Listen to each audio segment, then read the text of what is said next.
You know what's really cool? When your government likes to strip away women's rights and they want to make it to where basic medical intervention can't happen. That's the best, isn't it? Well, Mississippi seems to be trying to do just that right now. Let's go ahead and take a look at what's going on here. The title of this is Mississippi Lawmakers Send a Bill That Criminalizes Abortion-Inducing Medications to Governor. Okay. Pretty straightforward, pretty simple. Let's see how this actually pans out.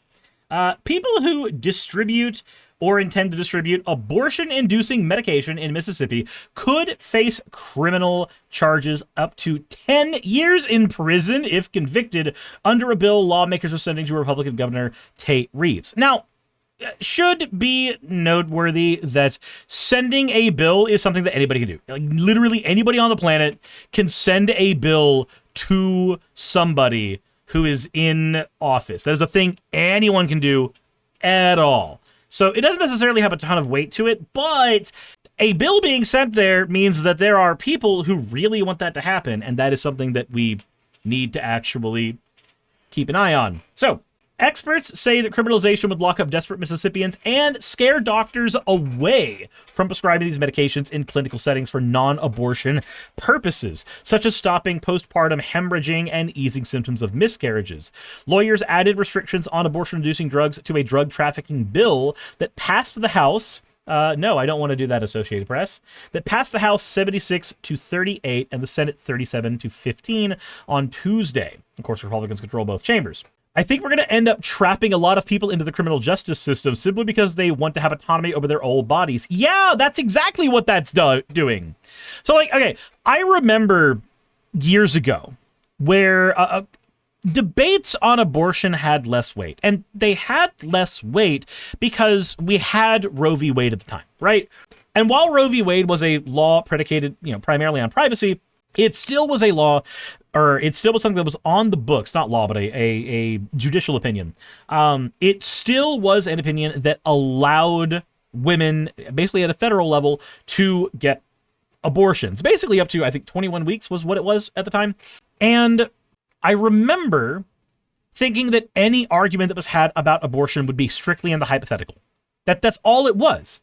Because it had been established as the norm for people legally for so long, we just kind of expected that was going to continue being the case.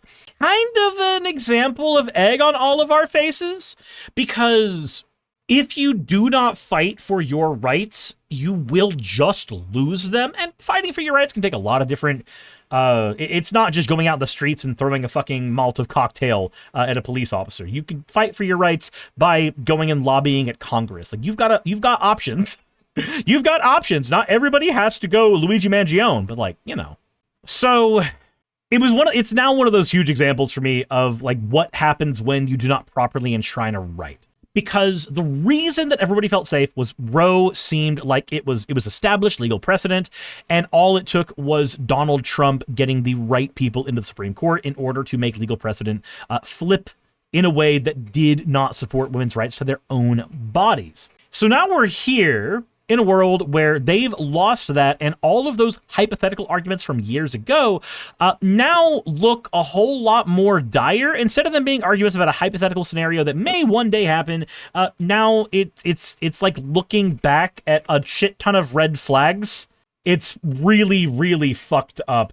There was that one Canadian guy that I argued against that wanted Canada to have the U.S. healthcare system. Like, what the fuck is wrong with you? You're just going to get people to die, idiot. Anyway, Representative Celeste Hurst, a Republican from Sandhill, said she introduced this amendment to keep abortion medications such as mifepristone and misoprostol from entering Mississippi. The intent is to keep doctors from out of state from circumventing our current law. You want to keep doctors from out of state from circumventing your law? Ma'am, you don't get fucking control over out of state doctors. Let's also point out that it is super idiotic to think that a bunch of random pencil pushers in government actually have the expertise to start saying what should and should not be medically allowed. I'm sorry, but I feel like peer-reviewed studies, scientists, doctors, pharmacists, I feel like those are things and people that should have sway here, not a fucking politician. A politician is ultimately subservient to whatever money is trying to lobby them that day. But there is virtually no way for Mississippi to prosecute providers who send abortion pills across state lines. Yeah, what the fuck are they gonna do? Hey, you better step over the state line here so we can get you. And then the person just goes, okay, I'm just not gonna go to Mississippi. Like, why the fuck would I go there in the first place? According to Mary Ziegler, an expert on abortion law and a professor at University of California at Davis School of Law, laws in states where abortion is legal protects abortion providers, patients, and helpers from out-of-state investigations, lawsuits, and prosecutions. Can we just agree that that would be spending a bunch of money for no fucking reason? Like, if you want to target government waste, launching an investigation at a doctor who's trying to provide a service to somebody who needs it is a waste of your fucking money. Senate says, make it a federal crime somehow. That is the Republican way. Ziegler says, I think lawmakers are imagining this will be primarily used against doctors or drug manufacturers in blue states, but it will be much harder for prosecutors to actually get those people into court than it will be for them to get someone whose partner has these drugs. What makes the legislation especially harmful, Ziegler said, is its vagueness. The bill says possession would only be criminal if there were an intent to distribute, but Ziegler expects Mississippians using the drugs for their own purposes could be prosecuted. Yeah, that happens as well. So, like, okay, that is what happens in a lot of drug busts, where somebody has whatever is over the arbitrary amount of a particular drug that they are apparently supposed to have, like prescription or otherwise. We have different ways that we do legal ramifications for people when they are distributing certain drugs, or whether they are just using those drugs and that is considered illegal. And the way that people determine that is literally, how much of it do you have? How much of it do you have on you? How much of it do you have at your house? If you have over a certain arbitrary threshold, that is supposed to be your intent to distribute. Dorita Dave says 2 joints can get you with intent to distribute. Exactly. The intent to distribute shit is stupid. It is a relic of the war on drugs that didn't do jack shit. So here we are in 2026, still stuck in the Nixon era. Is great. Let's see here. Language around clinical settings is also vague. The bill says Mississippi providers would only be prosecuted if they prescribed abortion-inducing medication with the intent to cause the abortion. No, I didn't intend to have an abortion when I took this medication. I intended to stop my headache. It does that, right? And like, I mean, yeah, you aborted a headache, so technically it did that. In 2022, the Supreme Court Dobbs decision in a Mississippi case overturned the constitutional protections around the right to abortion. At the time, it was considered a huge victory for the anti-abortion movement, but abortions have paradoxically increased across the nation in the years since then. Wow, that's so weird. I remember there being a particular YouTuber arguing that that was not going to be the case, and well, now here we are, brass. That's kind of a hollow thing for the state if it happens and then the number of abortions doesn't go down. It's like, what did you really accomplish? Senator Daniel Sparks, a Republican from Belmont and one of the 6 lawmakers who hashed out the final details of the legislation, told Mississippi Today he supported the amendment as a way to enforce Mississippi's abortion ban. The state of Mississippi has been pretty clear of where they are about their pro-life position. If people are circumventing that through the mail or through other mechanisms, then I think we're trying to be consistent with what the law is. Okay? I don't care. What is the point of a law if it does not protect and serve the people? Any law that is written should protect and serve the people that are held under that law. If the law does not do that, then its job has failed. Robbie says the war was never about drugs. It was about making protesting the Vietnam War illegal. Crack for the black and weed for the hippies. Yep. I know.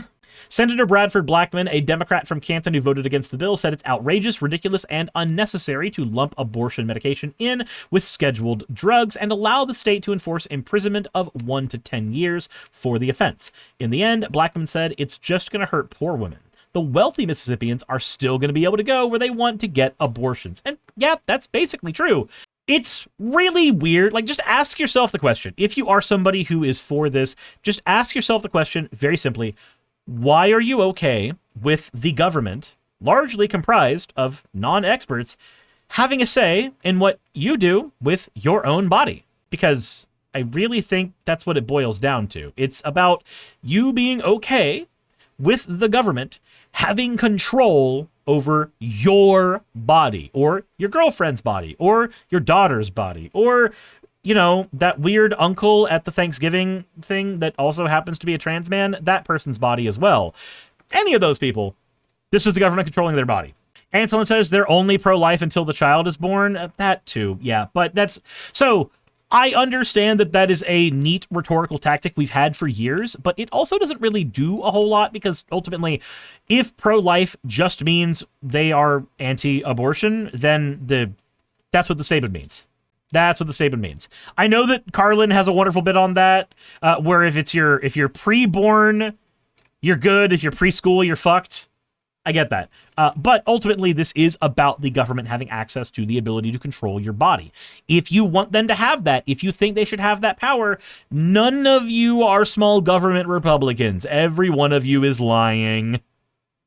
Hey, you made it to the end. I want to give an extra thanks to the patrons who allow me to do this full time.